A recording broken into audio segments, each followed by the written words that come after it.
오늘 본문 말씀은 시편 118편입니다. 시편 118편.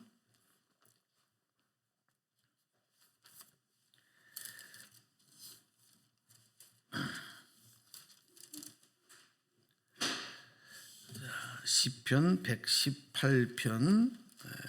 우리 읽을 말씀은 5절에서 9절까지만 읽겠습니다. 시편 118편 5절 9절.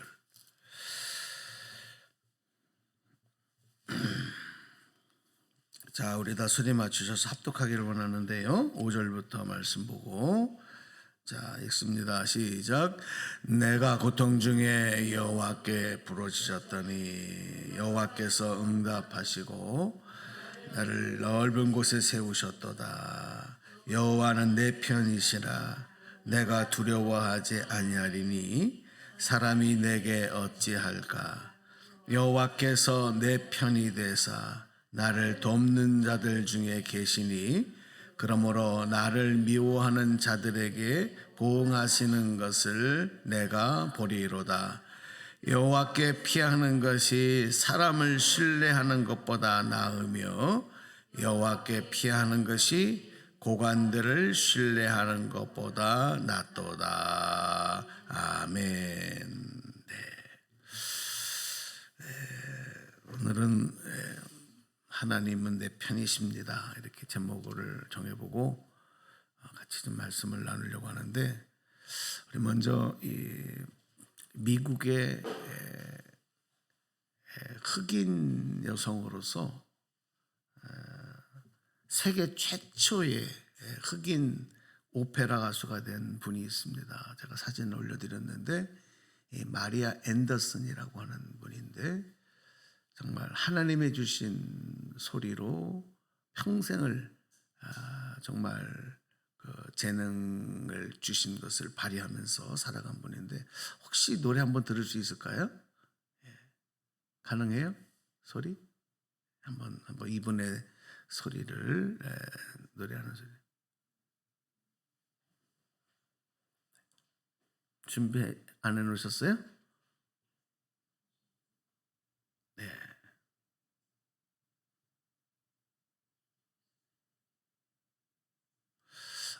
소리를 제가 이 노래하는 소리를 들어보니까 한번 여러분에게 이분의 목소리를 좀 들려주고 싶다 그렇게 생각을 했는데,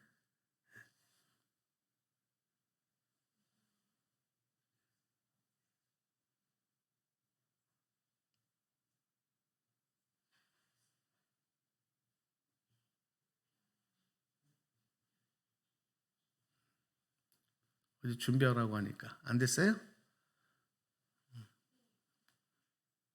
오케이. 한번 감상해 보세요. 앞부분만 조금만. 네.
이 마리아 앤더슨 이 오페라 가수는 굉장히 가난한 집에서 태어났고 빈민가에서 자랐습니다. 그런데 어릴 때부터 교회를 나가요. 그리고 교회에서 성가대에서 성가대 활동을 합니다. 주변 사람들이 이 마리아의 그 목소리를 보고, 야, 이거 하나님 주신 천부적인 재능이다. 그래서 돈을 모읍니다. 주변의 성가대원들이 돈을 모아서 이 아이를 이제 성악 레슨비를 주는 겁니다. 그래서 이제 본격적으로 공부를 하게 되고, 그래서 이제 콩쿠르에 나가게 되는데 300명의 경쟁자를 이기고 이 콩쿠르에서 1등을 해요. 그 당시에는 인종차별이 엄청 심할 때였는데 그 흑인이라고 하는 인종차별 그리고 가난 이런 것들을 다 이기고 이후에 미국 성악계의 찬란한 별이 됩니다. 그 뒤에도 이분이 활동을 보면서 무려 23개 나라에서 이분을 초청해서 명예 학위를 줍니다. 그리고 아이젠하워 대통령 또 케네디 대통령 취임식에 미국을 대표해서 미국 국가를 독창하기도 합니다. 이분이 40년 동안 이런 성악 가수로서의 오페라 가수로 활동을 마치면서 은퇴할 때 남긴 말이 참 우리에게 도전이 되고 은혜가 되는 얘기인데요. 그 내용을 한번 잠깐 올려드릴게요. 한번 보실까요? 나는 보잘것없는 노예밖에 될 수 없는 인간이지만 하나님께서 내게 아름다운 목소리를 주시고 나와 함께 하셨으므로 오늘까지 영광을 한 몸에 받으며 지내올 수 있었습니다. 여기 한번 같이 읽어볼까요? 이 부분은 시작. 그러므로 하나님께 내 모든 명예와 찬양과 영광을 올려드립니다. 네, 이 내용입니다. 하나님께서 내게 아름다운 목소리를 주시고 나와 함께 하셨기 때문에 여러분 이 마리안의 이 마지막 은퇴에서의 남긴 말은 평생의 그녀의 간증이며 고백이기도 했습니다. 하나님이 나와 함께 하신다는 믿음은 하나님은 내 편이십니다는 믿음과 동일한 믿음이죠. 여러분과 하나님이 함께 하십니다. 하나님은 여러분 편이십니다. 할렐루야. 네. 우리가 이 믿음으로 살아간다는 일이 얼마나 중요한지 몰라요. 인생이 막 꼬이고 힘들고 어려워질수록 세상이 점점 흉흉해지고 어려울수록 소망이 없어지고 절망과 상처와 어둠이 앞에 있을수록 이 믿음은 더욱 중요합니다. 우리 너무 잘 아는 우리 믿음의 선조들 중에서 여러분 요셉, 창세기에 나온 요셉의 인생은 너무 잘 아시지 않습니까? 그가 형들에게 인신매매를 당하고 노예로 팔려갈 때 이 믿음으로 이기는 거예요. 얼마나 어린 요셉이 두려웠겠습니까? 보디발 장군의 집에서 노예로 생활할 때 얼마나 답답했겠습니까? 아버지가 부자고 요즘으로 말하면 재벌인데 그렇게 살던 색동옷을 입고 살던 아들이 노예가 돼서 사니. 그런데 이 믿음이 또 억울한 일을 당해서 감옥에 갇혀서 감옥에서 생활할 때 이 믿음. 하나님께서 그를 높여주셔서 애굽의 총리 대신이 되어 천하를 호령할 때도 변치 않고 이 믿음. 하나님은 나와 함께 하십니다. 하나님은 내 편이십니다. 그 위대한 요셉의 인생이 성경에 기록이 되는 겁니다. 또 우리 다윗 너무 잘 알지 않습니까? 다윗은 가정에서부터 아버지에게 형들에게 인정받지 못했어요. 이유는 하나예요. 많은 형제들 중에 제일 어리다는 이유. 보통 우리가 요즘은 달라지지만 예전 같으면 여러분 저 꼬맹이는 어디 끼지도 못하잖아요. 그래서 어릴 때부터 목동으로서 양치는 일을 하는 겁니다. 근데 이 어린 다윗에게는 바로 이 믿음이 있었어요. 무시를 당할 때도 인정받지 못할 때도. 여러분 인정받지 못하는 상처가 얼마나 크신지 아십니까?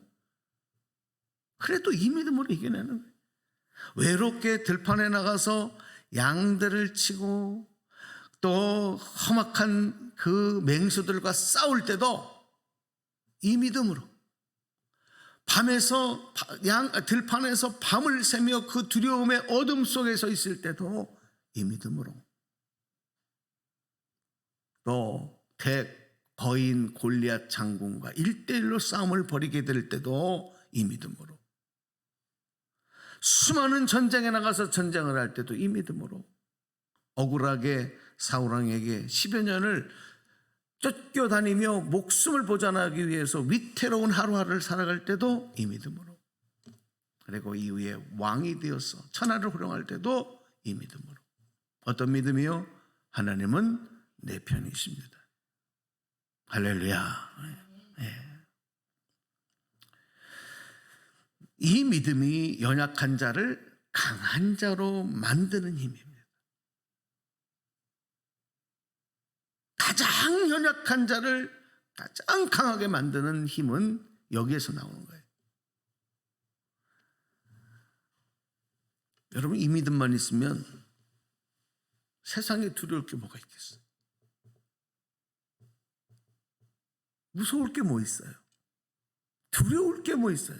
염려할 게 뭐가 있어요? 이기지 못할 게 어디 있어요? 극복하지 못할 게 어디 있어요? 이 믿음만 있으면. 어떤 믿음이요?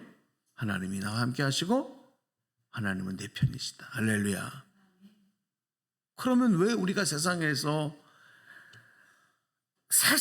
호령하지 못하고 당당하게 용기 있는 자로, 힘 있는 자로 살아가지 못하는 이유가 뭐예요? 이 믿음이 없기 때문에. 아니면 이 믿음이 너무 약하기 때문에. 이 믿음에 대한 확신이 없기 때문에. 어떤 문제만 만나면 우리는 힘들잖아요. 고민이 되잖아요. 잠을 자지 못하잖아요. 밥맛이 없어지잖아요. 가슴이 두근두근해지고 초조해지고. 여러분, 이 믿음으로 무장하시고 여러분의 연약함이 강함으로 바뀌기를 주님의 이름으로 축복합니다. 할렐루야. 하나님 여러분과 함께 하십니다. 하나님은 여러분 편이십니다. 무장하시기 바랍니다.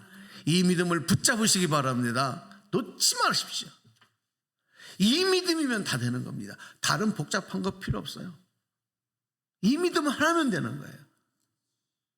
하나님은 내 편이시다. 우리 오늘 읽었던 말씀 우리 세 번역으로 한번 다시 올려드릴게요. 6절 말씀 보겠습니다. 6절. 자, 한번 소리내서 함께 읽어볼게요. 시작.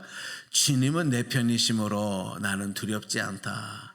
사람이 나에게 무슨 해를 끼칠 수 있으랴. 또 7절도 볼까요? 시작. 주께서 내 편이 되셔서 나를 도와주시니 나를 미워하는 사람이 망하는 것을 내가 볼 것이다. 네. 나의 대적들, 그렇죠. 살다 보면 나를 방해하고 나를 손해가 되게 하고 내 앞길을 막는, 나에게 위협을 가하는 이런 대적들이 있기 마련입니다. 이런 대적들. 또 세상을 살아가다 보면 수많은 위험들이 있습니다. 수많은 난관들, 문제들이 있습니다. 여기에서 나를 보호해 주시는 거예요. 그리고 결국은 승리자가 되게 하십니다. 그래서 우리 입술로 하나님을 찬양하며 그 은혜와 사랑에 대해서 영광을 돌리게 하시는, 그게 내 편이신 하나님의 일하심인 줄로 믿습니다. 왜 우리는 이 믿음, 이 분명히 붙잡아야 될 믿음에 대한 소중함은 모르고 엉뚱한 것들만 쫓아가요. 이거면 될 것 같다, 저거면 될 것 같다. 여러분, 성경 말씀을 아무리 많이 하면 뭐예요? 성경 공부를 아무리 많이 하면 뭐예요? 여러분, 아무리 제자 양육이고 뭐고 아무리 많이 하면 뭐예요? 다 소용없어요. 여러분, 이 믿음 하나면 되는 거예요. 하나님은 내 편이십니다. 하나님 나와 함께 하십니다. 이거면 결국은 우리의 입술로 하나님의 영광을 노래하며 찬양하는 승리자가 되기 때문이죠.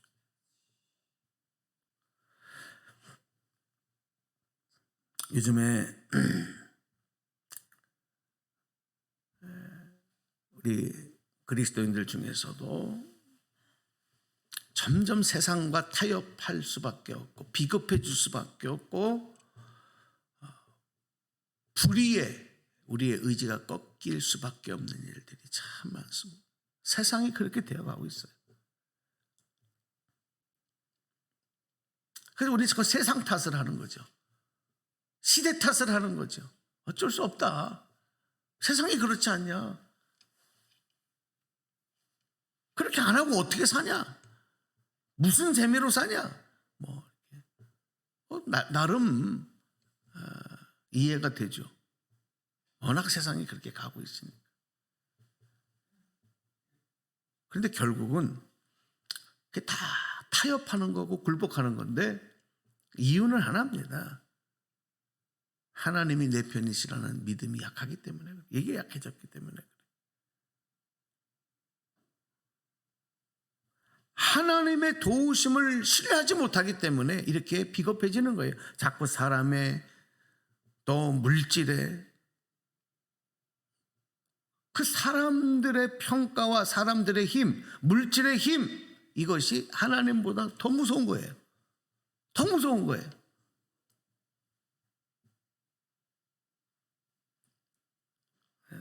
요즘에 참 안타까운 뉴스들을 많이 듣게 되는데 사람에게 상처를 받고 배신을 당하고 내가 원하는 대로 뭐가 되지 않으면 비관적인 생각을 하잖아요. 그리고 소망의 끈을 다 놔버려요. 그래서 극단적인 행동들을 하는 사람들이 점점 많아지고 있어요. 지난주만 해도 청소년들, 학생들 얼마나 걔네들의 앞날에, 우리 미래 다음 세대들 어린 자녀들의 앞날에 얼마나 많은 꿈과 희망과 기대가 있습니다. 그런데 그냥 포기해버리는 거예요, 인생을. 다음 주 그리고 그 다음 주 이제 여러 중학교에 가서 생명 존중 강의를 좀 부탁을 해서 하려고 합니다. 클래스에 직접 들어가서 1시간씩 강의를 하게 되는데 계속 이제 바쁘다고 제가 좀 이렇게 회피하기도 했고 강사분들만 가셔서 하시라고 이렇게 하기도 했는데 자꾸 부탁을 해요. 그래서 스태테를 보니까 안 할 수가 없어요. 그래서 알겠다고.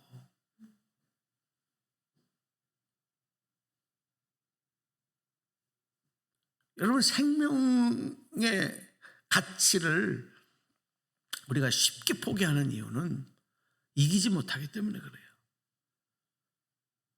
특별히 우리가 신앙적으로 보면 하나님이 내 편이신데, 하나님이 나를 도와주시는데, 지금 하나님이 나와 함께 하는데 뭘 이기지 못할 게 있어.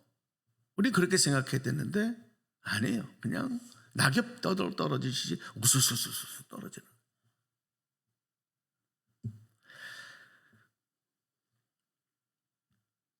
자, 그런데 여러분, 우리가 조금 관점을 바꿔서 그러면 그런 모습을 보고 계시는 하나님의 마음은 어떨까?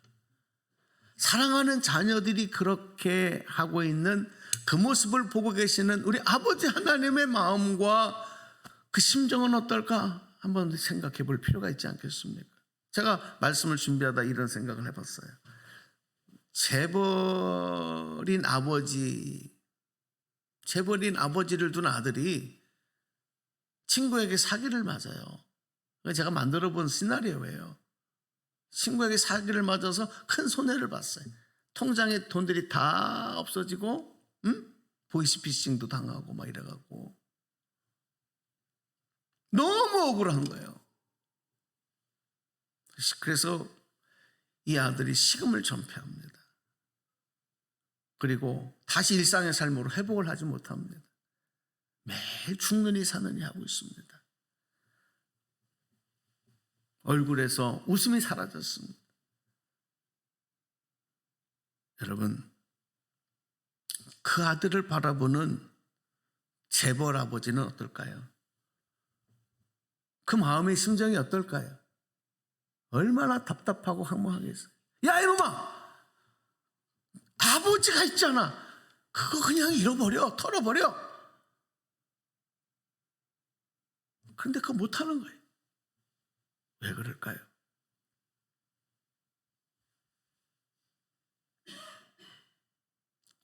결국은 이게 여러분, 아버지에 대한 신뢰가 없거나 아버지를 불신하거나, 그죠? 아버지를 인정하지 않거나 그냥 털어버리면 되거든요. 속은 상하지, 마음에 상처는 생겼지. 그러나 그냥 먼지 털듯 털어버리고 그러면 끝날 일인데 그걸 못하는 거예요. 자, 여러분, 우리 그리스도인으로서 이 땅을 살아가면서 우리가 마치 이 아들과 같은 모습으로 살지 않습니까? 그럴 때가 없습니까? 이거는 하나님을 인정하지 않거나 우리의 마음에 하나님에 대한 믿음이 없다는 증거밖에 안 돼요. 상처가 안 됐다는 얘기가 아니에요. 억울하지 않다는 얘기가 아니에요. 손해가 안 났다는 얘기가 아니에요. 났어요. 그래도 그걸 극복하지 못하는 것은 이 믿음의 연약함 때문이다. 어떤 부인이 얼마나 남편에게 많은 상처를 받았는지 어느 자리에서 그러더라고요. 남편은 남의 편입니다, 이렇게 얘기하더라고요. 요즘에 그게 유머로 얘기하는 것 중에 하나 이렇게 또 얘기도 되던데, 남편은 남의 편이다. 남편이 남의 편이에요? 내 편이어야 되잖아요. 아내가 남의 편이 되면 되겠습니까? 내 편이 돼야 되잖아요. 가족은 내 편이어야 되잖아요. 안 그런가요? 가족은 내 편이어야 돼요. 무조건 내 편이어야 되는 거예요. 아내가 잘못을 했어도 남편은 무조건 아내 편이 되는 거고, 남편이 잘못해도 아내는 무조건 남편 편이 돼야 되는 거 아니겠습니까? 잘못한 건 잘못한 거고, 부모는 자식 편이 돼야 되는 거고, 자식은 부모 편이 돼야 되는 거 아니에요? 잘잘못을 떠나서. 그런데 여러분, 만약에 그렇지 못하면 얼마나 상처와 실망이 되겠어요? 안 그렇습니까? 내 편이야 하는데 남의 편이야. 이게 상처야, 이게 상처. 그래서 부부가 외도를 하면 같이 못 사는 거예요. 그래서 이혼하지 않습니까? 이혼하는 가정들이 많아요. 외도하면. 그러니까 외도했다는 그 죄가 문제도 되지만, 그 잘못도 문제가 되지만, 그 잘못보다 더 큰 상처는 뭔지 아십니까? 이제 더 이상 저 사람은 내 편이 아니다. 그 마음 때문에 실망하고 관계가 끊어지는 거예요. 여러분, 다윗은 큰 장군이었고 수많은 전쟁에 나가서 전쟁을 했는데, 그리고 백전백승하는 장군, 승리의 장군이었는데, 왕이 되고 나서는요, 수많은 배신을 당해요. 정치적으로도, 또 어떤 인간 관계에서도 수많은 배신을 받고 공격도 받고, 나중에는 심지어는 아들 압살롬에게도, 그죠? 배신을 받고 도망쳐야 되는 이런 일들이 벌어집니다. 전쟁에 나가서도 승리하지만 그 과정 속에는 수많은 위험과 위태한 상황들이 있었을 거 아니겠습니까? 근데 그때 그가 고백했던 것은 한 가지입니다. 하나님은 내 편이십니다.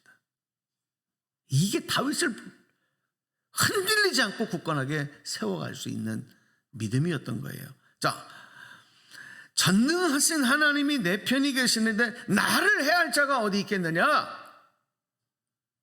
오늘 본문의 뒷부분이 있지 않은 말씀인데 이 부분을 한번 여러분과 같이 읽게 되는데, 10절에서 13절까지 말씀입니다. 세 번역으로 제가 올려드렸는데 보겠습니다. 같이 한번 읽어봐요. 시작. 문나라가 나를 애워쌌지만 나는 주의 이름을 힘입어서 그들을 물리쳤다. 그들이 나를 애워쌌으나 나는 주의 이름을 힘입어서 그들을 물리쳤다. 그들이 나를 벌떼처럼 애워싸고 가시던 물에 붙은 불처럼 나를 삼키려고 하였지만 나는 주의 이름을 힘입어서 그들을 물리쳤다. 내가 나를 밀어서 넘어뜨리려고 하였어도 주께서 나를 도우셨다. 다윗의 고백입니다. 주님께서 나를 도우셨다는 거예요. 주님께서 그들을 물리치셨다는 거예요. 하나님은 내 편이시라는 고백인 줄로 믿습니다. 하나님 내 편 돼주시면 나를 도와주시는 거예요. 나를 승리케 해주시는 거예요. 제가 이런 질문 받아본 적이 있어요. 어느 분이 이렇게 질문하더라고. 저를 기도에 대한 내용을 예전에 이제 성도들과 같이 나누다가 진짜 궁금해서 그랬는지 저를 공경에 빠뜨리려고 그랬는지 이런 질문을 하시더라고요. 목사님, 교회에 2명의 성도가 있는데 한 분은 소금 장수고 한 분은 우산 장수인데 한 사람은 비가 오지 말게 해달라고 기도하고 있고 그 옆에서 한 사람은 오늘 비가 오게 해주세요 라고 기도하고 있다면 하나님은 모든 기도에 응답하신다는 얘기를 가르치고 있었거든요. 그러면 하나님은 누구의 기도를 들어주실까요? 이렇게 질문해요. 여러분 질문해 볼게요. 누구 기도를 들어주실까요? 오늘 한 사람은 비가 오지 말게 해주세요. 오늘 한 사람은 비가 오게 해주세요. 하나님은 어떻게 해요? 그럼 뭐 요즘에 뭐라 그러죠? 한쪽엔 비가 오고 한쪽엔 비 안 오고 막 그런 날씨도 있더만 그렇게 해주실까요? 여러분 운동 경기를 하는데 두 팀이 다 예수 잘 믿는 사람들이에요. 아니 교회에서 이쪽 교회하고 이쪽 교회하고 친목으로 경기를 한다고 합시다. 양쪽에서 붙잡고 기도하는 거. 하나님 우리가 이기게 해주십시오. 양쪽 다 하나님 어느 팀? 무승부? 하여튼 이런 질문 하시는 거예요. 제가 뭐라고 대답했는지 아십니까? 이렇게 대답했어요. 제가 생각하기에는 제가 하나님이라면 두 사람 다 기도를 응답하시지 않았을 거예요. 이렇게 얘기했습니다. 두 사람의 기도를 다 응답하지 않았을 거예요. 왜냐하면 그들에게 정말 하나님에 대한 믿음이 있고 하나님 내 편이라는 믿음이 있었다면 자기가 생각하는 대로 자기의 유익만, 자기의 이익만을 생각하면서 기도하지 않았을 것이다. 내가 손해를 봐도 하나님께서 도와주시고 다른 방법으로 채워주실 것을 믿기 때문에 하나님 내 편이시라는 믿음이 있으면 절대로 그런 식으로 기도하지 않았을 것입니다. 성경에도 보면 자기 정욕대로 자기 욕심대로 구하는 기도는 응답하지 않는다는 말씀이 있지 않습니까? 제가 그렇게 이야기를 해드렸어요. 그렇습니다, 여러분. 하나님 내 편이시라는 믿음이 있으면 이렇게 사사한 것에 이기적인 욕심에 따라 움직이지 않습니다. 오늘 말씀 정리하겠습니다. 하나님은 어떤 사람의 편이 되시느냐. 오늘 시편 118편에 보니까 하나님은 감사하는 사람, 하나님은 여호와를 경외하는 사람, 하나님은 항상 하나님을 부르며 주의 이름을 부르며 기도하는 자, 그들의 편이 되어주신다 그랬습니다. 우리의 마음속에 정말 감사가 있는지. 아이작 윌튼이라는 사람이 이런 말을 했어요. 한번 보실까요? 아이작 윌튼이라는 사람이 하나님이 거하시는 곳은 두 곳이다 이렇게 얘기하면서 한 곳은 천국이요 다른 한 곳은 겸손하고 감사하는 마음이다. 감사하는 곳에 하나님 계시다는 거예요. 바울과 실라가 복음을 전하다가 옥에 갇혔을 때, 매를 맞고 옥에 갇혔을 때 그들이 뭐 했어요? 하나님께 감사하며 찬미했다고 했어요. 그때 옥문이 열리는 기적이 나타나지 않습니까? 감사, 범사에 감사할 때 하나님의 역사가 있는 거예요. 오늘 이 말씀 이제 읽고 기도하도록 하겠습니다. 골로새서 2장 6절에서 7절 말씀입니다. 함께 저와 함께 합독합니다. 시작. 그러므로 여러분이 그리스도 예수를 주님으로 받아들였으니 그의 안에서 살아가십시오. 여러분은 그의 안에 뿌리를 받고 세우심을 입어서 가르침을 받은 대로 믿음을 굳게 하여 감사의 마음이 넘치게 하십시오. 아멘. 하나님 여러분 편 되신 것에 대해서 감사하시기 바랍니다. 그 하나님을 경외하시기 바랍니다. 하나님 반드시 나를 도와주십니다. 하나님 반드시 나를 이기게 하십니다. 여러분 이 믿음을 가지고 여러분 부르짖어 기도하는 여러분 되기를 바랍니다. 여러분 그래서 그 하나님의 영광이 그 축복이 여러분의 삶에 감사 열매로 풍성하게 맺혀지기를 주님의 이름으로 축복합니다. 이 시간에 말씀 붙잡고 잠깐 기도하겠습니다.